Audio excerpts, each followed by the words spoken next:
from a scientist. He was, and he said something very interesting there. He said it's nonsensical, and we say that's actually not true. What our own senses tell us is that the Earth is stationary. But nobody's fallen off the edge of it. Nobody has fallen off the edge of it. At what point do you fall off the edge? Can I just respond to what Brian said there?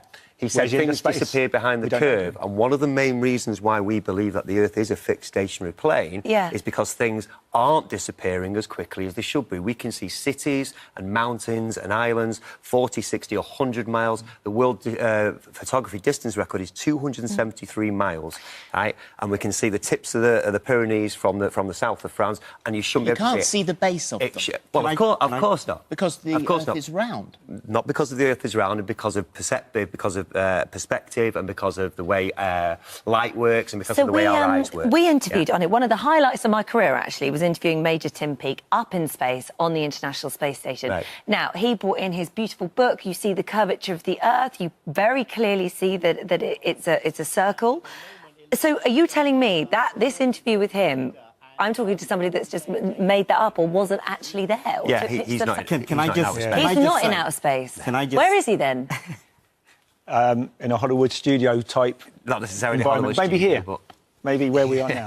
But Really? so you're saying that Tim Peake is alive? Well, I mean, if you look at Tim Peake and people like Neil Armstrong and all the astronauts, they're all military guys. If you look at them, they're all military. They're not scientists. No, they're not. No, they're not. 230 individuals from 18 different countries have visited the space station. They were not all military. Some were teachers. We've met some of them, ordinary people. Are all 230 people liars? Can we just end this debate by saying...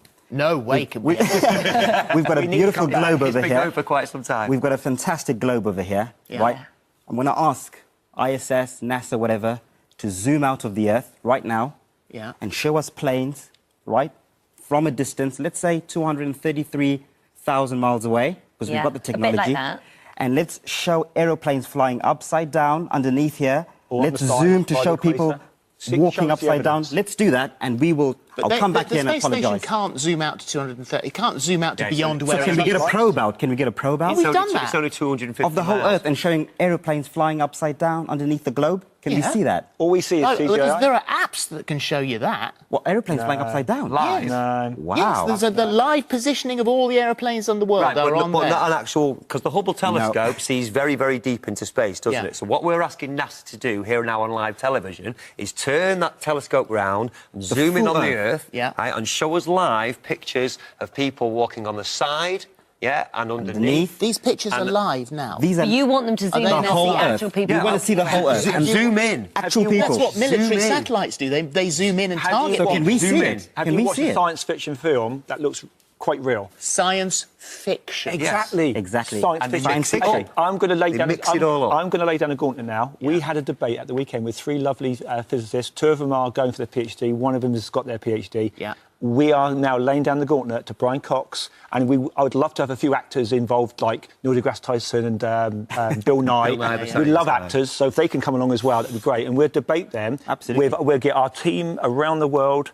Some people would say around the globe, but that's just ridiculous. But around the world, and we'll actually debate them anywhere they choose. All we've got to do is ask you to help set up. Can you answer me a question? Because I have personally seen with my own eyes the curvature of the Earth. Is he lying? Is it the circle vision of your sight? He's not a liar, though. Is it the circle limit of your sight? Because obviously the limit of our eyesight... I was very lucky, and I went on Concorde. Okay. So I was very lucky I went on Concorde. So that's 60,000 feet. You could clearly see the curvature of the Earth. What's the shape of the Concorde. windows? Actually, science... it was the shape of the windows. No, I didn't say that. I said, what was the shape of the windows, is what I said. Like an oval? Scientists themselves tell us that you have to be 50 miles up to be able to see the curvature of the globe. A plane, an average commercial plane, travels at 7 miles, which is around 33,000 feet. Which Concorde wasn't. You were about 10 or 12 miles, so we're still, again, way below what scientists themselves tell us. Oh, I've got so many questions. We're going to have to end this. I'm really sorry. I really want to ask you, but hold on. We will. We can continue. But we asked the poll. You've got a long way to convince our viewers, I'm afraid. Do you think the Earth is flat? No, say 94% of you, but 6%... probably about right. All I'd say is go research it for yourself. There is a wealth of material online. Have a look. We're living in the age of technology. There's no excuse anymore. Yes, absolutely. Thank you. Although the Greeks saw the shadow on the thing, they didn't. If you are interested, yes, we are. I bet there is. If you are interested, the space station is currently off the coast of New Zealand. Or is it? And it will. If you want to, I mean, you know, when I've watched it pass over the top of us, and you know, I've seen it, the light. I've seen the light as it passes above. Have you seen a train track that, as you go into the distance, it disappears? Are you telling me that they're now disappearing into nothing? We are going to have to stop it here, otherwise we're never going to find out what happens to our bees. Next time? No, because you're all bonkers.